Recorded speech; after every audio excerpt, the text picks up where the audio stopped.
क़यामत ताईं रोज़नि जो सवाब। उम्मुल मोमिनीन सैयदतुना अम्मा आयशा सिद्दीक़ा रज़ियल्लाहु ताला अन्हा खां रिवायत आहे, नबी करीम रऊफ़ुर रहीम सल्लल्लाहु अलैहि वसल्लम इरशाद फ़रमायो, जंहिंजो रोज़े जी हालत में इंतकाल थियो, अल्लाह अज़्ज़ व जल उनखे क़यामत ताईं जे रोज़नि जो सवाब अता फ़रमाईंदो आहे। रोज़ेदार केतिरे क़दुरु नसीब वारो आहे जो जेकॾहिं रोज़े जी हालत में मौत सां हमकिनार थिए त क़यामत ताईं जे रोज़नि जे सवाब जो हक़दार करार ॾिनो वेंदो। रमज़ान जो महीनो अचे थो त रहमत ऐं जन्नत जा दरवाज़ा खोलिया वेंदा आहिनि ऐं दोज़ख खे ताला लॻी वेंदा आहिनि, पिणु शैतान खे क़ैद कयो वेंदो आहे।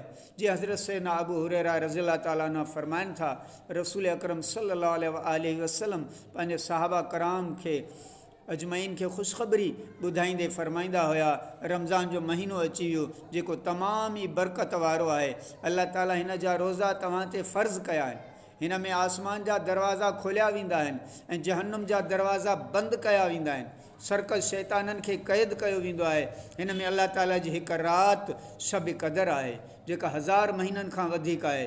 जेको उन जी भलाईअ खां महरूम थियो उहो ई माण्हू महरूम आहे।